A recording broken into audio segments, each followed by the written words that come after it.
Guys, welcome to the I Love CVille Show. It's Jerry Miller. It's good to be with you on a Wednesday, a gorgeous Wednesday across Charlottesville and Central Virginia. Thank you kindly for joining us here on the I Love CVille Show. A fantastic program lined up with someone I have tremendous respect for. His name, Joe Thomas of the Joe Thomas Show, program director at WCHV, and I think just a tremendous evangelist of Charlottesville and Central Virginia in totality. A man who I've, kind of talked and hyped already on our coming on air stream when we said that he is a guy that undoubtedly has his finger on the pulse of the news cycle locally, regionally, and nationally. And I'm excited to kind of tap into that finger and tap into that pulse and what he has on his brain. It's a big, beautiful brain, and he shares it often with so many folks across the airwaves on what I listen to, 107.5 in the morning. I think it's the premier morning show, and frankly, I would love to hear it all the time. Well, you can download the smartphone app, iTunes and Google Play Store, and you can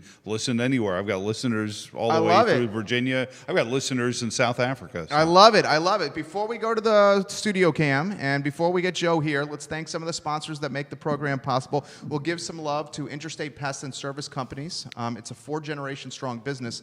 4 generations ago, it was a one-man show, and Mr. Wells was servicing his clients in pest control, and then he would go to a phone booth and he would call his next customer and ask his customer if that was a good time for him to come over to service their home. Today, it's 4 generations strong with a location here on Harris, right around the corner from Boden's, an office in the Shenandoah Valley, office over in Richmond, and 4 generations of really doing good and big-time entrepreneurial things in Charlottesville, and it's Intrastate Pest and Service Companies. We'll give some love to the good doctor, Scott Wagner of Scott Wagner Chiropractic and Sports Medicine. Who's got your back? Dr. Wagner's got your back. Sports medicine, physical therapy, chiropractic care, Dr. Wagner doing big-time things. We're the advertising agency of record for both businesses. We know these people firsthand. Not only are their businesses successful and providing value to Central Virginia, but the people behind the businesses really care about the community. And I think on that note, we will welcome Joe Thomas to the show. And how we're going to do that is our directors, Harris Tolber, producers, Lauren Linsky and Judah Wickhauer. We'll go to the studio cam. You are now on the show. I say often that we have the easy job. We get to be ourselves. It's the team, and you know this with your team, these guys are that awesome. Keep us on air and looking sharp here. This is the first question I want to start with. City Council. We have kind of an idea of the slate of candidates who are running. I will start open-ended. You go anywhere you want. Your thoughts on what's transpiring with this council race? I'll be really curious to see what transpires. By the way, the only thing keeping you from being the greatest hype man in history is a big gold chain necklace with a big alarm clock on it. I can totally get that. I think Harris Tolber has one for me. You'd be all set. Flava Flav, that's the only person better than you. So what's going to be really interesting is what happens, and I see you had Dave and Don on yesterday. What I'm going to be interested to see is if Bob Fenwick and Lloyd Snook are the 2 candidates, what happens? I was talking to somebody, and I like Amy Lawfer a lot, but it's a sting that, who's the last person who could remember a Democratic Party nominee not winning a seat on Charlottesville City Council? You have to go back to Rob Schilling. Right. Well, Mayor Walker was an independent. She was an independent, but I'm saying Amy Lawfer was the Democratic Party nominee for that seat. She didn't win it, and so that's opened a whole floodgate. Does the city go more independent if, no offense, I like Bob, I like Lloyd, but 2 older white guys, are the nominees of the Democratic Party? And I'm not saying it's got to be identity politics, but you see what happens with a room that holds 100 some odd people at city council chambers, how easily that can be disrupted with just, a couple hundred people very upset that they feel like they're not being listened to. So, it will be incumbent on whoever gets the nomination to make it abundantly clear that they're hearing what the constituents want. Because I also think that's a lot of why West didn't get back on the ballot. Do we think that Sean McGill, Michael Payne, I think, is a guy who can very much get a spot on council. Michael Payne has the affordable housing, the Habitat for Humanity. Michael Payne is in his, he's a young guy in his 20s. He is. I like Pinkston, though. You A know, lot of Brian my friends Pinkston are has Brian tried to Pinkston. come on the program. We will effort Brian Pinkston. Where I'm going with Michael Payne is I think Payne, this is the odds makers. The Standardsville odds makers, if you may. And then I'm going to throw it back to you. Vegas. The Standardsville odds makers have Lloyd Snook 2-1, have Bellamy Brown, the independent, 3-1, have Michael Payne 4-1, have Brian Pinkston maybe a 6-1, Cena McGill 7-1, and then the field Yeah. maybe No, that's 12-1. That seems to be,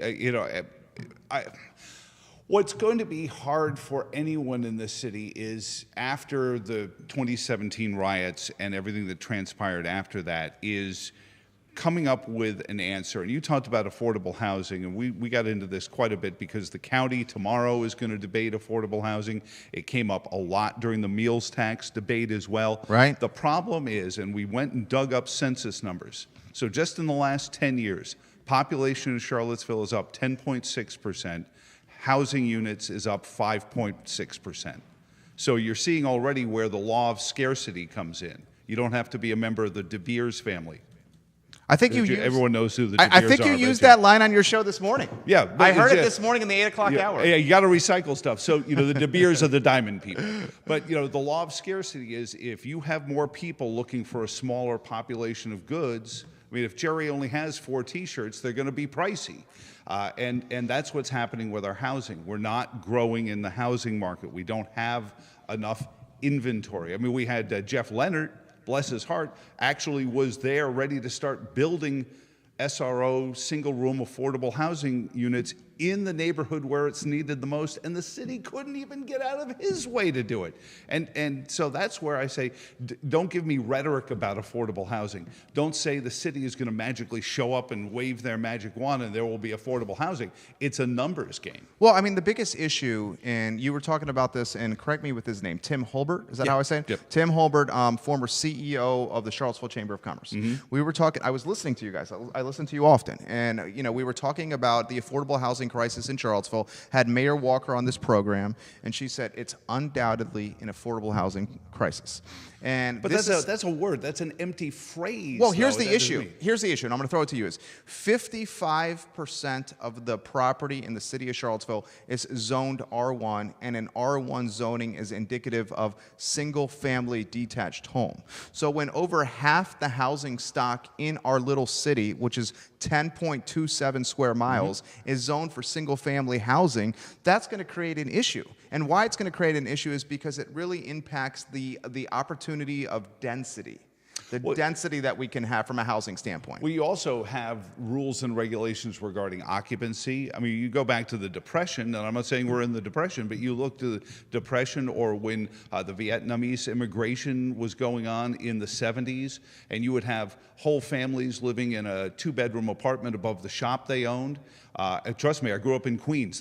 That's all of downtown Queens was that. And yet, 10 years later, they're buying houses with bags of cash because they saved everything, they worked hard. And I swear they were lived reporting all modestly. those taxes. Absolutely. But for example, my son is looking at apartments and Clamps? and Taylor? and he was just looking around, and he's finding some great deals, but they're single-bedroom apartments In Charlottesville? So we're looking at a numbers game that says if you have a family, you have a mom, a dad, or a mom with 2 kids, single. You're out of that marketplace already because you need 2 bedrooms. Now you're talking about $1,100, $1,200 a month rent. Never mind if you're trying to buy something. So that's where you get into the affordability. It's a jobs number. You're looking at communities that can't find the jobs that pay them enough to afford the housing that exists in Charlotte. I think it's also tied to, and I wrote a very thorough analysis on this on ilovecville.com. And David Gregory Mitchell, thank you for watching. We got a lot of folks watching across the stream. Like and share the stream. That would mean the absolute world to us. Thank you kindly for watching. David Karen, Gerald Miller, thank you for watching. This is what I'm going to throw to you. Michael Allenby, James Watson, thank you for watching. Let me throw this to you here. I think it's a public transportation issue as well. Because and you just took public transportation to get here to I Love CVille. I grew up in a city that lives on public transportation. Right. So here's where I'm going with. You can get a 2-bedroom home in Charlottesville for, say, $13.50 a month. And it's going to be a ramshackle potential $13.50 a month 2-bedroom.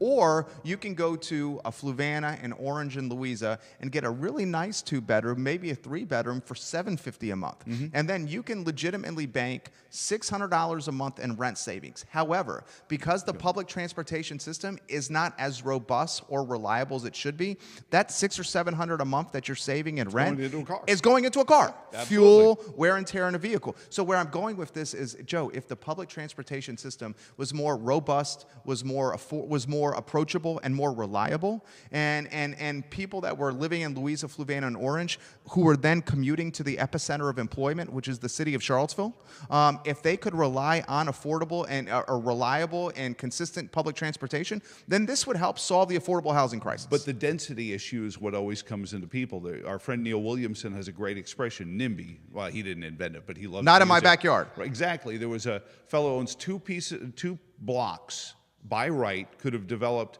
apartments, SRO, single bedroom apartments just in between North Downtown and the mall area, kind of out by CFA. And the neighborhood went crazy against it because of the density. I faced this in Fry Spring where I live. They wanted to ban rental properties in Fry Spring. And there's always a subtext, and I don't want to be like a city council meeting and bring up ugly subtexts, but you know, we all live together. We all try to raise our families. If you have laws on the books that say you can't have a broken down car in your front yard, give the landlords the authority to enforce that, but don't get rid of the landlords. Get more landlords, get more density, accept the fact that as a city, you need to utilize the space up, not just out. We all want to have that split level ranch in the country, but you're in a city. We have to deal with that. Now, our friend Brad Sheffield just started. Former board supervisor. All right, but he and John just starting a very interesting, very cool thing. I don't know if you saw this or not, an autonomous, I guess almost a trolley service to Crozet through John. Awesome. It's going to be regularly scheduled bus service, but they're going to work with the, and now I'm spacing out the name of the computer robotics company in Crozet, that just really got kind of started up there recently. Okay. And they're going to do this autonomous transit system to Crozet, which is going to take some pressure off, but we've got to start looking at the fact that 95% of the real property in the metropolitan area, that includes Albemarle County, is verboten. You can't touch it, you can't do anything with it. We have to address the density because our population is growing faster than the number of the units of housing. And you know, if I'm a landlord, I'm loving that. Yeah. And here's the other thing. Cities love it too because that assessed value turns into more tax dollars. Tax revenue. Right, totally agree. Joe Thomas is crushing it right now. Jason Krigler, thank you for joining us. Mike Stanley, thank you for joining us. Adam Schultz, thank you kindly for joining us. Like and share the feed. Joe Thomas's page blowing up right now. Sherry Owen, thank you for joining us. Give it a tap on the like. Give it a tap on the share. Elaine, thank you for joining us. Do you remember the old show, Romper Room? No. It was a kid show when I was, you know. This is a generational gap right here. It's a generational. But the host would always look into an empty mirror and say, and she would read off names of kids who were watching, and you were being good doobies by watching, and I didn't. These know folks that. are being good doobies. There you go. When I grew up, a doobie doobie had a different name. 1970s. Yeah, I don't know what she was trying to get at there. But when I grew up, doobie was something completely, and I'm going to leave it at that right there. We got a question coming in, and this is also tied to the statistic that you threw in.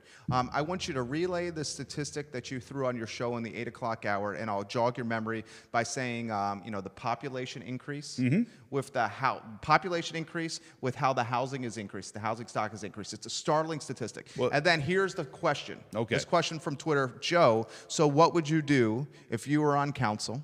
And why don't you run for council, they ask. What would you do if you were on council to solve... The radio station would get really quiet. To solve the affordable housing crisis? Well, you need to look at the regulations on the real property and what is keeping the developers from making the necessary buildings. Now, I just named 2 spots where you'd be halfway through the construction already with Jeff's project and the one in North Downtown. That's 2 projects right off the bat. But then you also have to address the workforce agenda. Now, our friends at Network to Work, Frank Squillace, Ridge Schuyler, and their program out at PVCC with Frank Friedman. Sorry, Sue, about Purdue, by the way. But these guys are working hard at getting people trained up and connected, but here's the problem they run into. There aren't the jobs at the other end of the pipeline. So you also have to address the workforce availability. What property is out there that can be developed into workforce? You look at the exits of the interstate, with the exception of 5th Street Extended, we have a real dearth of activity at our interstate interchanges. Sure. These should be the hubs of our activity. And even 5th Street is maybe 40% utilized to its fullest. It's growing, though. It's growing there. Yeah. And if you really want to address this, you start to get jobs moving in there. You're talking about logistics heaven.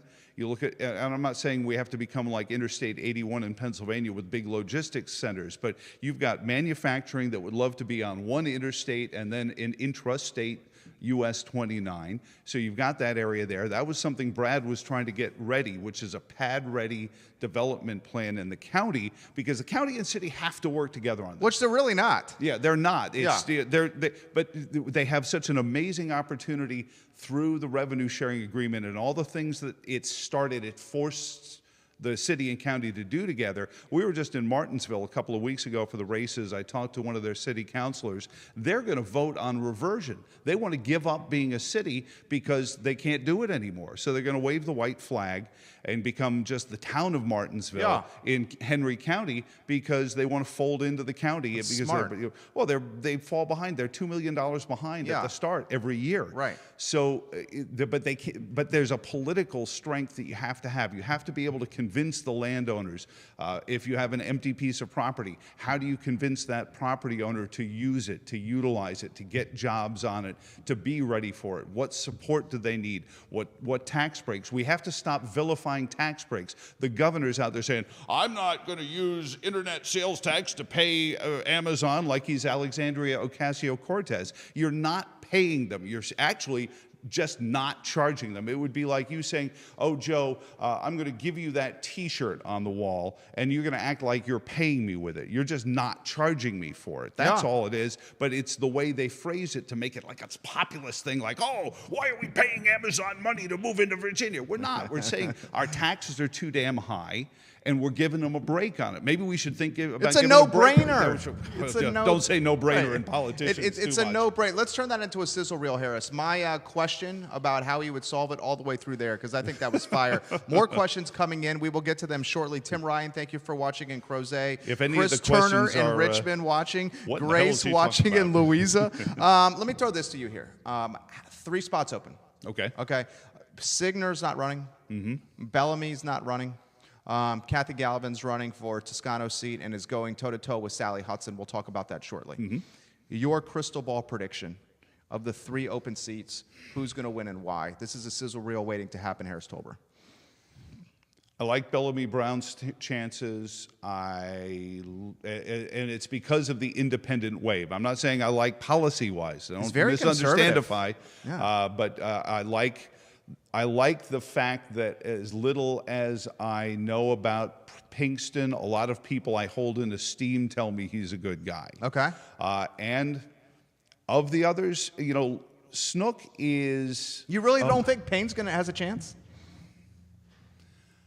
I think he could. I think he'll wind up on the planning commission for someone else. I think, you know, there's some mileage to be made there. And you got to understand, planning commission is important because if you're going to do these things, the planning commission is where you're going to go.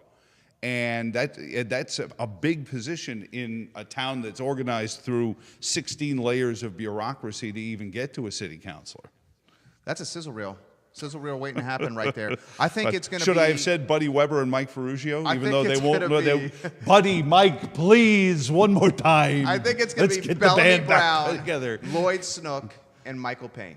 And I think Brian Pinkston could be a dark horse. I think Cena McGill might be a little bit darker of a dark horse. And then the rest of the field, frankly, and I'm not trying to marginalize anybody. I'm just having a barbershop conversation with my friend here. I think the rest of the field has zero shot when it really comes down to. Snook's got the name recognition. Michael Payne He's got the camera time too. Michael Payne has got the affordable housing piece, and that is like the biggest, hottest topic anywhere. Yeah, but he's coming at it. See, I wish he was coming at it more from the holistic approach of habitat. You know, and I listen. What do you mean by that? I do a habitat segment every 2 weeks. Right. You know, I know you do. And these guys come on, and we're talking about actually putting rubber to the road and helping people straighten out their financial lives so that they can afford to buy a house, and it's a blessing, not a curse.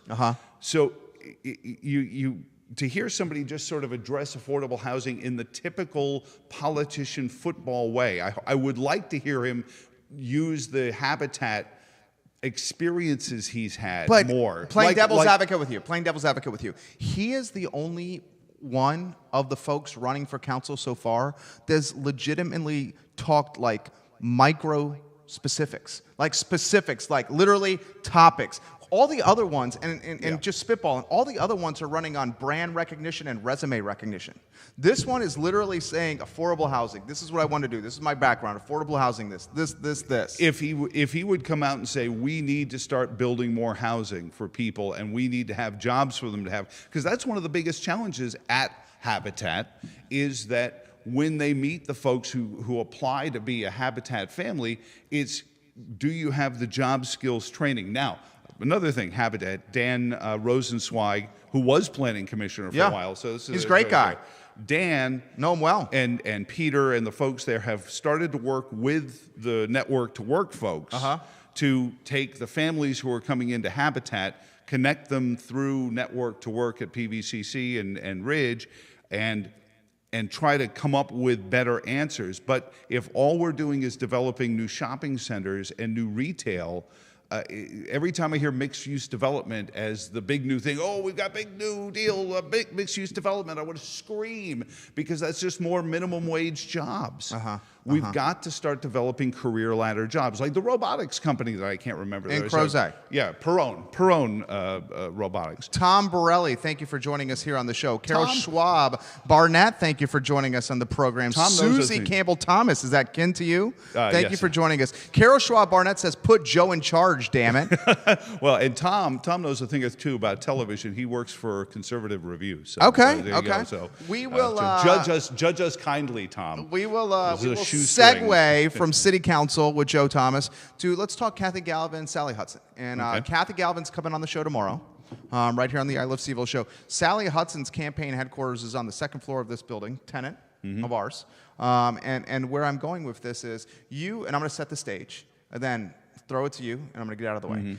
I look at it, and you can't have two more different candidates. You have someone who is very young, someone who is experienced, okay? You have someone who has been on the school board and has done 2 terms in Charlottesville City Council, and Kathy Galvin, someone who has never held an elected office, in Sally Hudson. You have an economist who's an associate professor at the University of Virginia. You have an architect. You have a mother, I believe Kathy is a mother of 2. You have someone in Sally who I believe is single and has no children. And you have what they share. They're women. They're running as Democrats, and they want Toscano's seat. Yeah, you've pretty much boiled it down to the nascent points. But here's the thing, and Professor Hudson is the new wave of the Democratic Party brand. What do you mean by that? I mean, there's money out there that isn't being shared with people. And they've become less and less abashed about saying the socialism word, because there's this belief, and I hear this phrase too often, we're a wealthy nation. And one of the problems with a college town is the wealth that this town's major industry generates doesn't always create jobs. There are industries, tech, IBM has to hire somebody to build computers.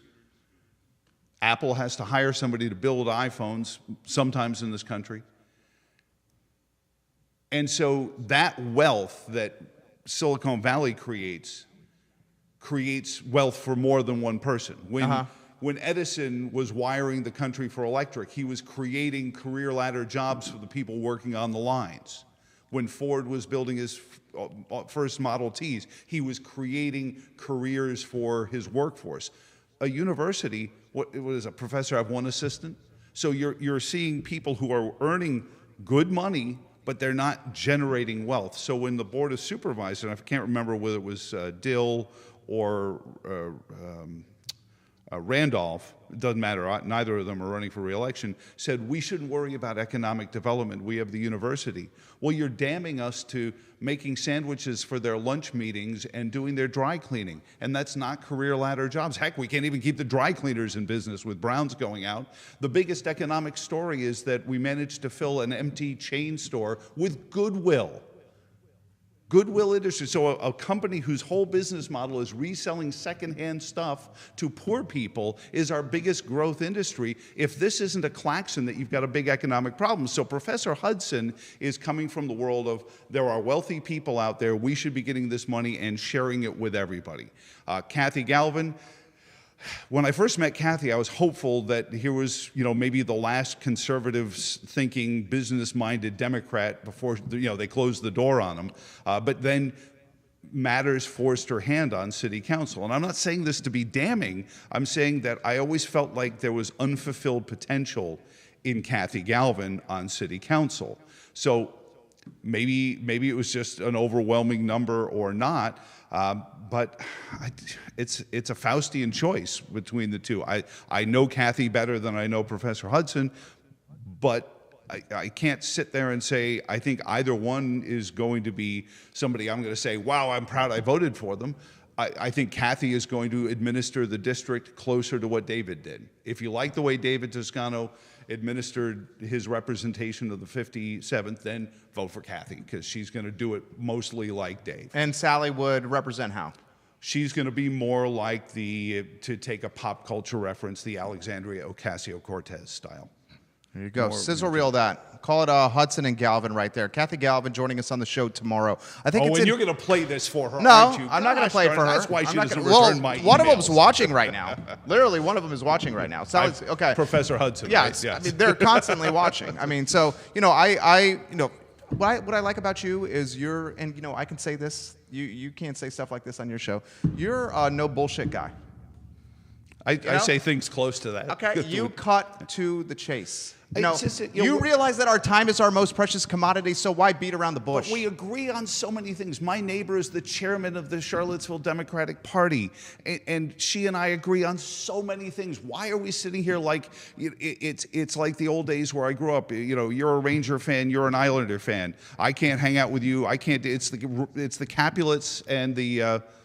Oh, crud, I did this the other day. Capulets, Montagues, thank you. Yeah. Capulets and the Montagues, the Hatfields and McCoys. Why is this so polarizing? The city of Charlottesville, residents of the city of Charlottesville facing a partisan campaign against property rights protection, still voted in favor of one of the singular biggest core conservative principles, property rights protection.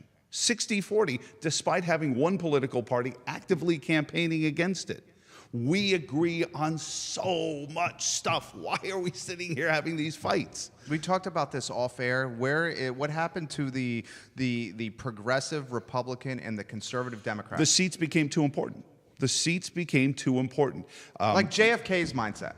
No, JFK sounds like JFK makes Donald Trump sound like Ronald Reagan. You listen to some of you should go find Kennedy's speech. I think he was talking to the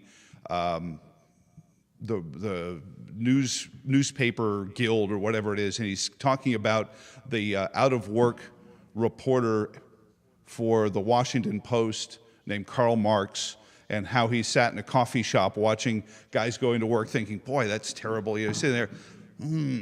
Boy, they have a tough life. I should write something about that, we've made these seats. Kathy Galvin, who represents us? Yes, it is important to make sure our laws are strictly there to defend our rights.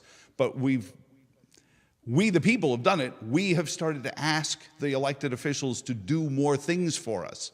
We figure, hey, you took 20% of my income in taxes. What do I get out of it? Well, ideally, the taxes you pay just defend your rights, but that doesn't seem to be good enough for us. Elliot Harding, thank you for joining us. We appreciate you. Easy E, thank you for joining us. Terry Cadell, thank you for joining us. Grace Australia and Crozet, thank you for joining us. Sherry Owen, thank you for joining us. We have folks watching in Richmond, Washington, D.C., Southwestern Virginia, Charlotte, Long Island, and outside Chicago right now. Long Island. 7 channels we are airing across the I Love CVille network. Like and share the feed wherever you're watching. Like and share the feed if you could do us that honor. Let me throw this at you. This is radical stuff here. Okay. We were talking about housing and how housing has grown because there's a scarcity. The same is true in why these political offices are so important. Yeah. There are 3 times as many Virginians in 2019 as there were in 1919. 3 times as many Virginians. Do you know how many more seats in the Virginia General Assembly there are? Tell me. 0. Right. So in 1919, there were 140 members of the General Assembly, and there's 3 times as many of us. And is it any wonder any of us, whatever political party you're in, feel unrepresented? And this is why I like Paul Long. You know why I like Paul Long for city council? Because he's the only guy who's talked about voting in representative districts. It's one of the biggest problems in Charlottesville. I like that idea.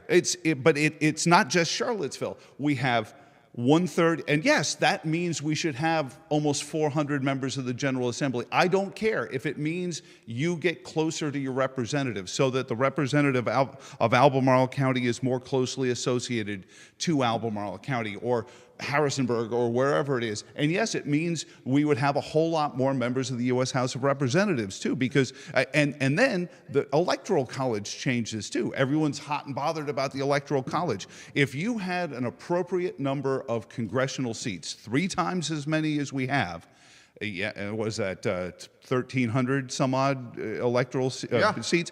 That's 1,300 electors. Each elector now is much more closely associated to the people they represent. So the Electoral College problem is fixed as well. There's no problem. Yes, and guess what?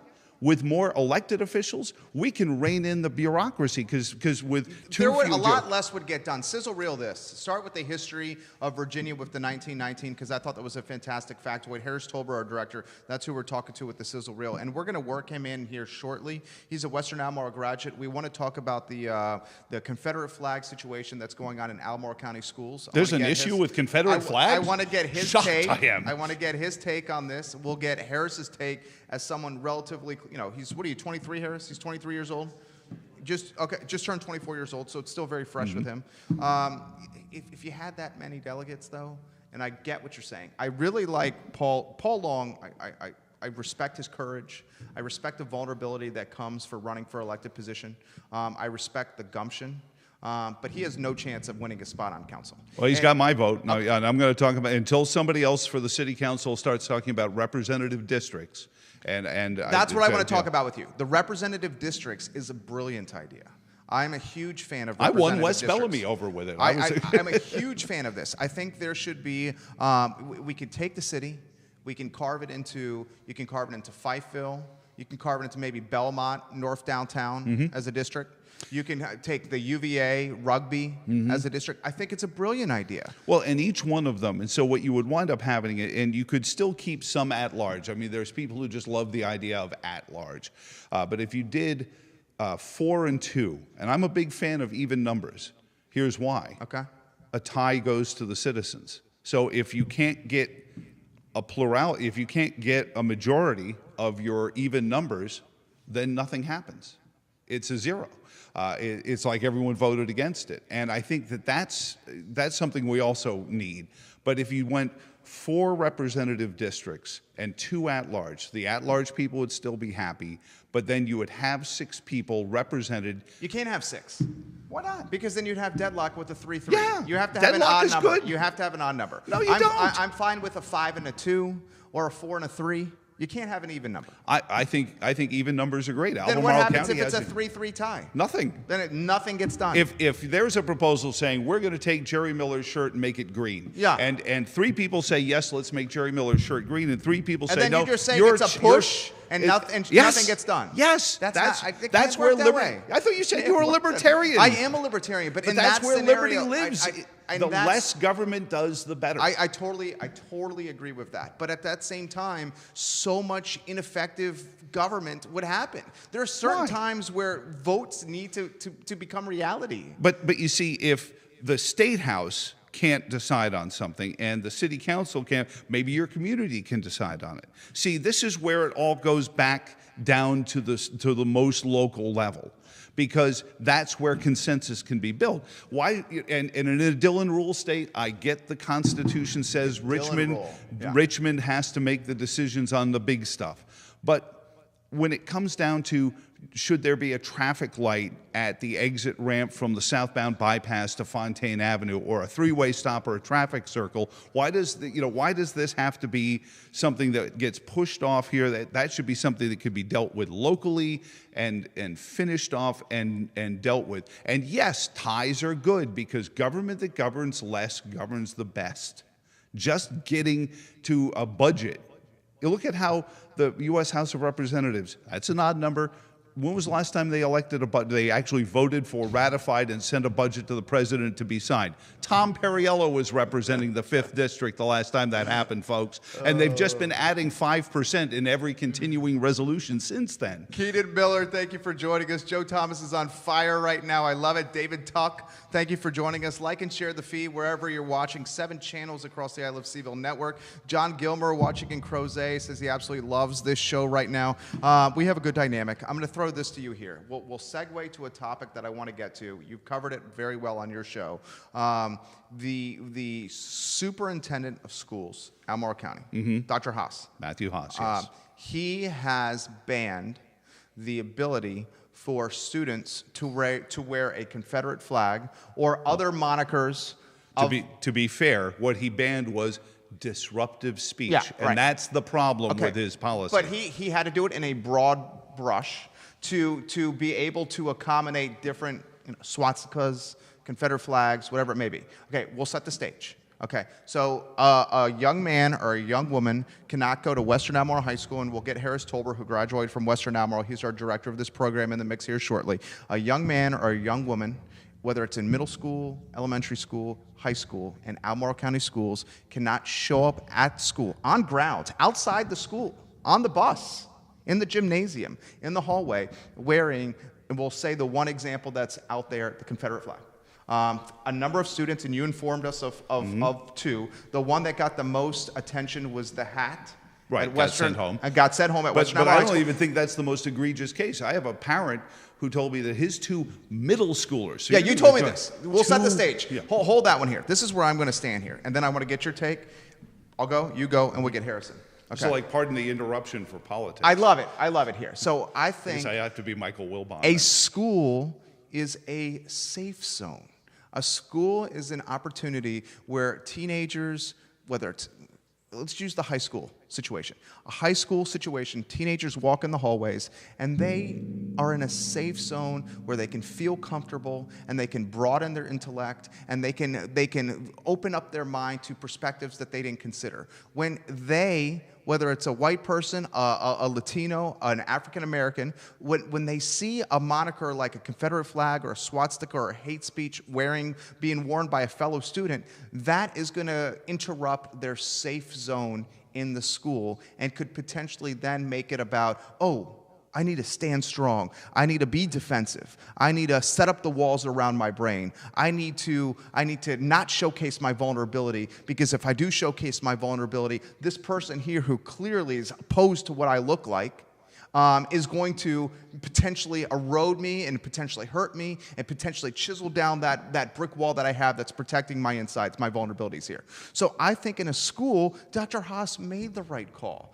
Now, if you're outside of a school, our country is founded on the right of free speech and the ability for us to say and do what we want within the rules of the law. Within the rules of the law. So how outside the school, no big deal. In a school, Joe, no way, Jose. So where's the kid going to learn it if you don't do it in the school?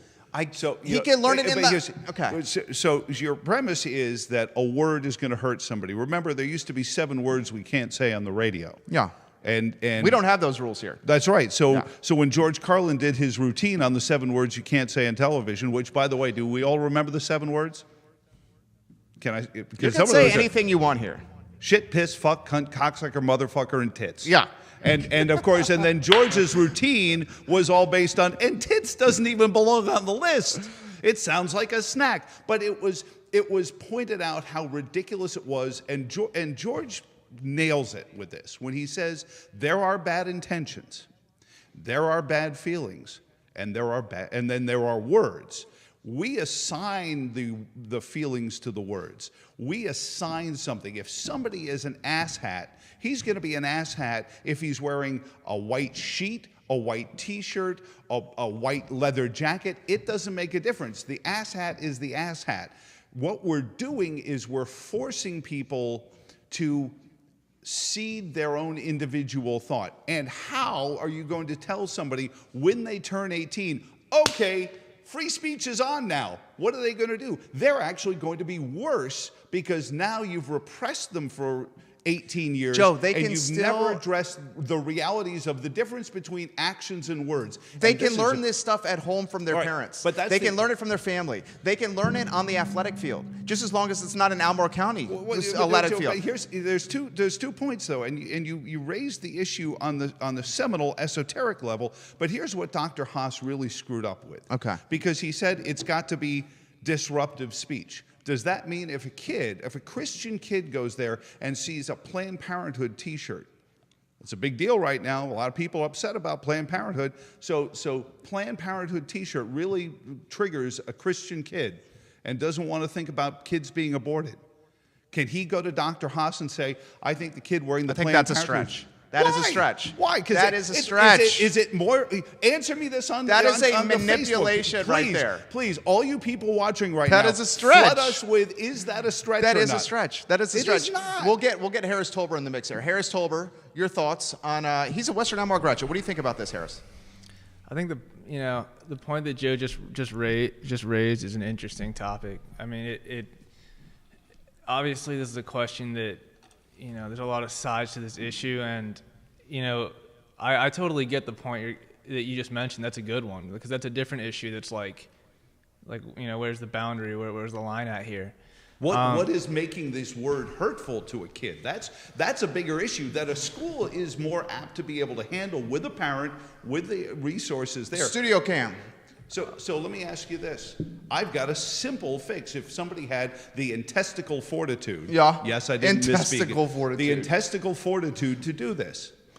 And it answers several questions. Okay, let me ask you this. No. Okay. No, Joe. Yeah. Do you know what the simplest fix is? Tell me. School uniforms.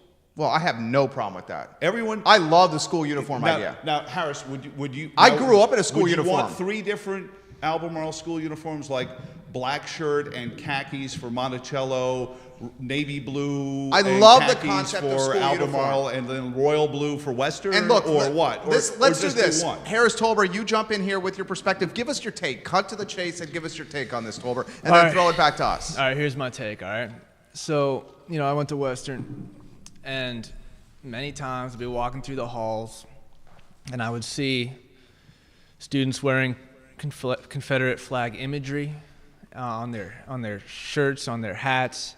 I remember one guy's shirt said, "If this flag offends you, you need a history lesson." And I remember just being dumbfounded in high school because, my whole background, my whole life is that my grandmother, who's 98 years old, escaped Nazi Germany when she was 16 years old, came over to the States, and in order to convince her parents to come over, had to pretty much threaten to harm herself. Eventually, they did come over. She lost many friends in Germany. Sure, absolutely. Was it the symbol that made Hitler psychotic and a murdering SOB? The symbol is indicative of his psychosis. But then why wasn't NBC torched when Bob Costas did the Nagano Olympics with a swastika over his shoulder because it's a Japanese symbol of power? I totally get it, but the symbol conjures memories and feelings of this terrible time. All right, let me finish my point here. Yeah. So go. When I'm walking through the halls, I see people with Confederate flag imagery, and for me, I understand what you're saying. The people are detached from the imagery, but like, for me, those images can have a hurtful effect. You can't be like, I can't imagine a Jewish kid walking through Western Albemarle High School and seeing other students wearing swastikas. Like, how the heck could that person perform as a human being in that environment? And some people will argue that the Confederate flag isn't, like, I've heard people argue it isn't attached to the concept of slavery. And for me, it simply is. It simply is. I mean, that is the whole reason that the South cut off from the North to create the Civil War situation. It was an economic issue over the fact that the South wanted to kind of deal with England because England played a big role in the Confederate. We got somebody jumping here on Twitter. Steve Jones on Twitter. He's in Crozet right now, has a kid in Western Albemarle Schools. He goes, I want my son to be able to walk into Western Albemarle High School and not feel like there's other kids that don't like the way he looks. Yeah, but guess what? That's not going to happen. That's literally what he's saying. But that's not going to happen. He's an African-American father. But that's not going to happen because there are kids who like people and there are kids who don't.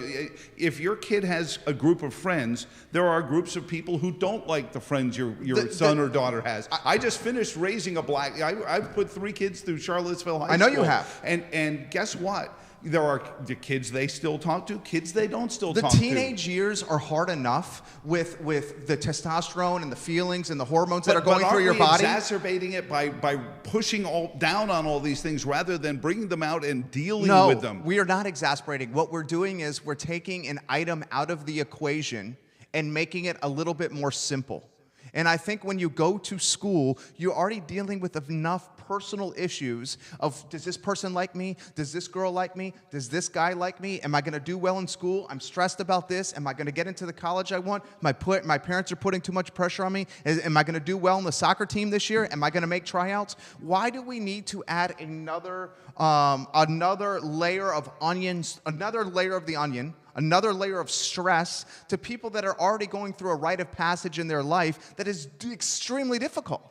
It makes no sense. I don't know. I grew up in the biggest city school system in the world. We were going through the middle of bankruptcy at the time. This is in Queens. At Queens, New York City. Yeah. And I knew that there were assholes in my school. There were a whole lot of them. And guess what? I didn't associate with them. And I went home. Do you know the 2 people that bullied me the most growing up? And I didn't know this until I started, and the bullying issue became avant-garde and started coming to the fore. I started digging around. And I said, well, let me examine my own past with bullying. One of the people wwho bullied me was named Brian Kent. You know what Brian Kent is doing now? What? He's the chief rabbi for, I'm trying to remember the section, is it Astoria? No, it's not Astoria, but it's a part of Queens Village. So he's the chief rabbi. He is the #1 man of the cloth for the Jewish community. So he's grown from it. Did he ever apologize to you? No. Never apologized? I just stopped hanging around him. And the other one was named Neil Turbin. And metalhead fans would know Neil Turbin as one of the founders of a band called Anthrax, which was founded in Bayside High School by Neil. I didn't know he was doing it at the time, and a couple of his buddies. And Neil stopped bullying me because I punched him. And I made you look like Arnold Schwarzenegger compared to what I looked like in the end of middle school. I find that hard to believe because you're a pretty big guy. I just finally had enough. I didn't hurt him. It wasn't a brawl. You stood up for yourself. I stood up for myself. Yeah. And you know what? The next time I saw him, I was like, oh, crap, here's Neil. He comes up to me, he goes, listen, anyone gives you a hard time, you let me know. And you know what? we have to go through some of those things because there are people who like you and there are people who don't like you. The students are already going through it. They're going through other But things. we're Why repressing add it this as well? because there are people who are going to add it anyway. So my point is, if you want to deal with it on a political level, simple. School uniforms. Number one, I think it that's helps a great the poor idea. community. Yeah. Poor parents love school uniforms because now they don't have to spend all the money they don't have. I grew up in a school uniform environment, and the school uniforms that we had, button-down shirt, you could pick pastels, Oh, you went to a white or parochial blue, school, didn't you? khaki or gray, depending. Khaki in the summer and spring, the gray slacks in the winter, the sports jacket in the winter, and I'm going to tell you right now, the beautiful thing about school uniforms is every single morning when I woke up, and perhaps it impacts females more than males, but every single morning when I woke up, I literally did not have to think about a single thing that I was going to wear. It saved me our most precious commodity, which is our time. Our time is our most precious commodity, and I wake up in the morning, and I can go, all right, I'm just going to put this on, this on, this on, and it probably saved me 20 minutes a day. The armchair sociologist also wants to point this out, and I'm going to add you to this mix. The 3 most creative people I know, 4 now, including you, all wore school uniforms through parochial school.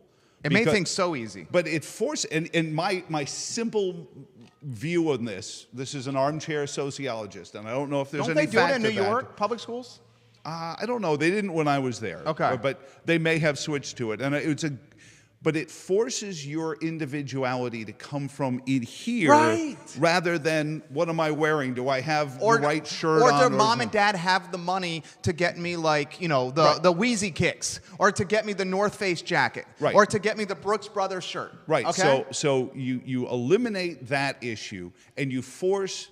Everyone says, oh, it forces conformity. No, it actually forces the opposite. It forces you to stand out on what you have. Totally agree with that. So there you go.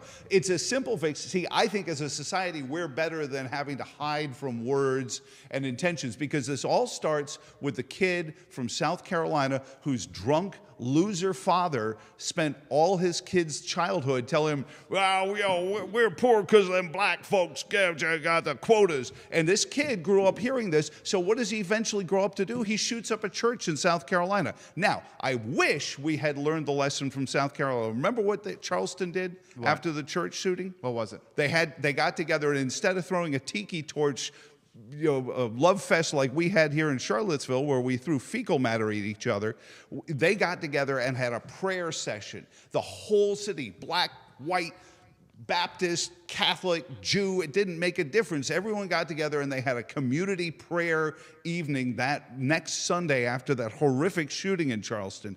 That's the lesson. The lesson is we're better than the assholes. John Miska says, I wore a school uniform through the 6th grade. Find a sizzle reel with the school uniform. I think the school uniform is a brilliant idea for our city and county schools. It's a simple fix. It's such a simple fix. Because I totally agree with you. It challenges us in different ways because our creativity and our zest for life and our willingness to show confidence or our willingness to retreat and show depression is not an indication of what we're wearing. Exactly. But it's a manifestation of what we are saying and speaking. And the other part of it is I'm worried that Albemarle County is going to get hit with huge lawsuits. What do you think the fallout will be if Dr. Haas says school uniforms? How does the county respond, do you think? I think they're going to react the same way you do when you say redistricting. So we've got a county that wants to spend more money building schools right after they close schools. Like that makes any sense whatsoever. Hey, we're going to close this school and we need to build a new one, so we need to borrow money. The pushback is going to be the pushback. This is where I said intestinal fortitude has to be part of the equation. You have to say, this is what we're doing. It's good for the poor community. It's good for the middle class community. It evens the playing field out. Everyone wears the same. You want to make yellow the color at Western Harris, you can decide whether yellow polo shirts the same. I think it should be the same across the county. You give them pastel button-downs, Oxford shirts. Yep. Maybe you don't go tie. I had to wear the tie every single time. No, just do polo and khaki. Pastel button-downs, khaki, maybe the gray slacks in the winter. Hey, go cargo pants. It's great utility. Put your tablet in your cargo pants. Carol Schwab Barnett says that was amazing, Joe, about the South Carolina aftermath prayer session. I agree, Carol. I thought that was also amazing. I think he killed it. We're an hour in. This is truly fun. This is what I enjoy. This is where it's good to own your own network, right? An hour, no commercials, and being able to say and do whatever we want. Yeah.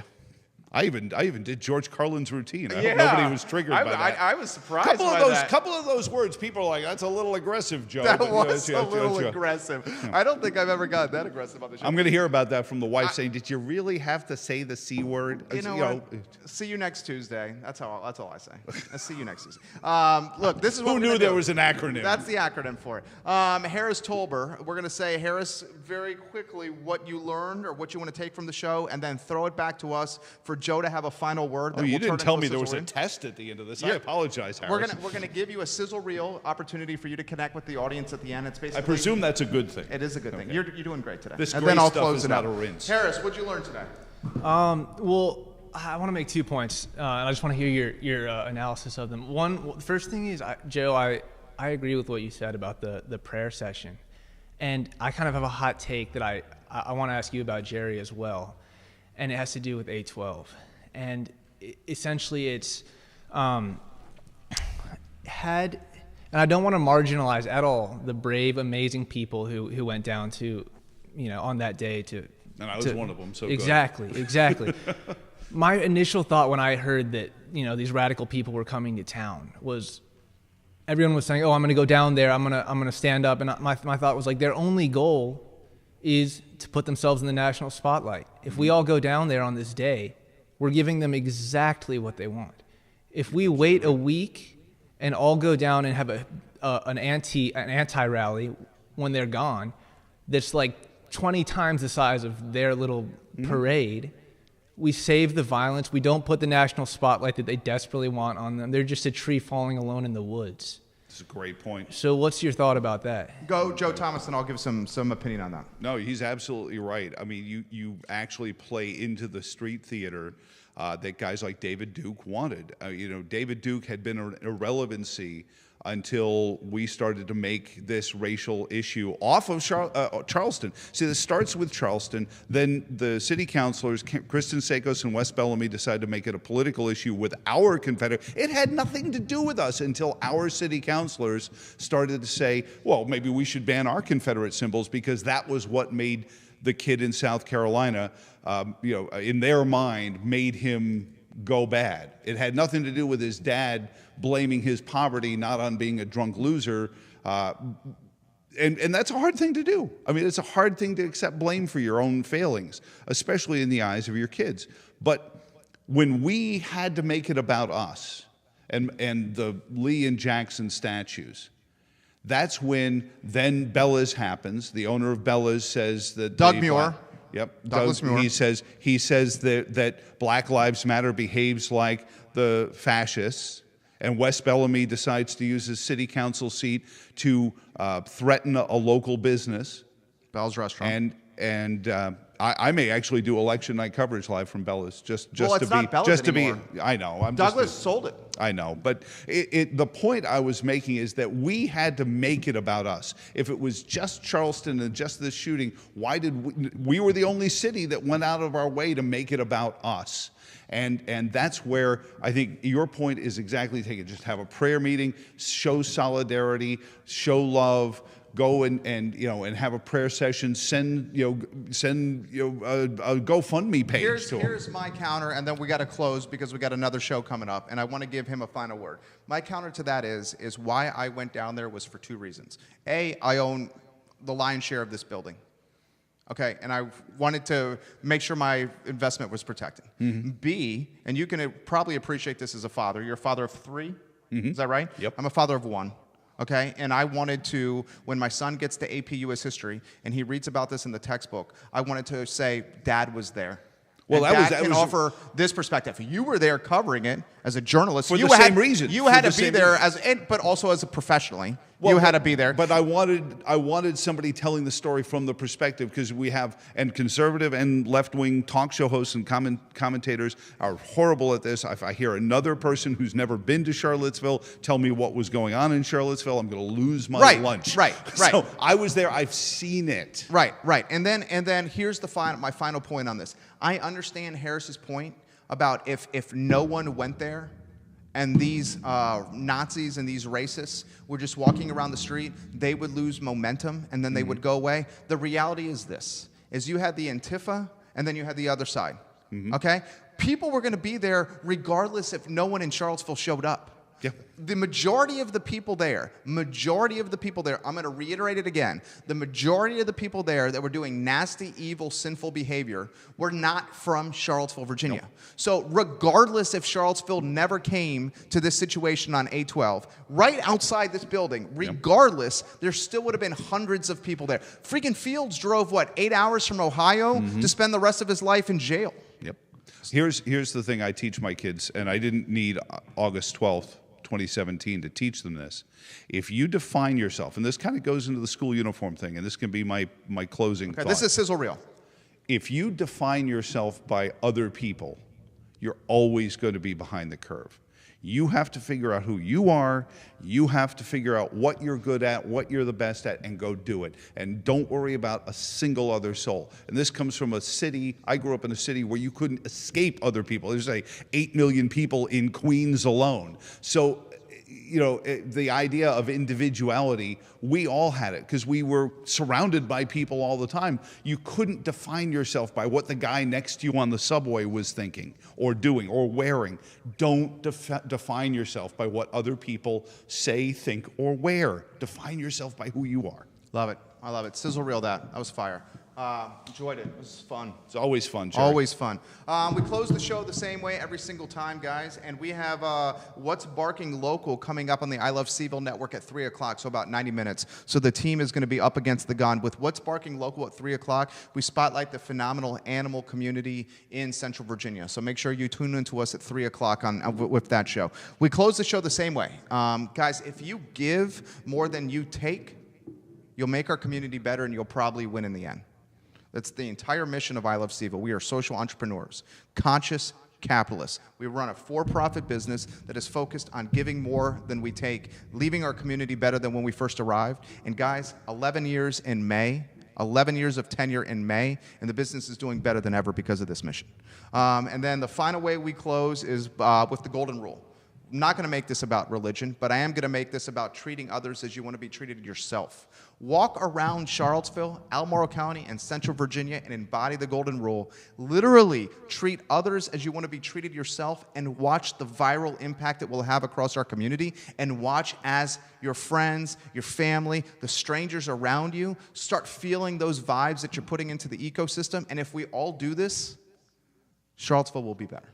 And if people Central don't Virginia do that, don't associate with them. Just literally treat others as you want to be treated yourself. I'm Jerry Miller. Joe Thomas crushed it. Listen to his morning show Monday through Friday. Check out his podcast. Follow him on Facebook. 107.5. It's, I think, number 2 on my preset. Number 1 is Hot 101.9. Download the smartphone app. Yep. So download the smartphone app. The guy is doing great things for our community. For Harris Tolber, for Judah Wickower, for Lauren Linsky, my name is Jerry Miller. It's the I Love CVille Show. We'll see you at 3 o'clock with What's Barking Local. So long, and thanks for all the fish. It's awesome. Awesome. I love it.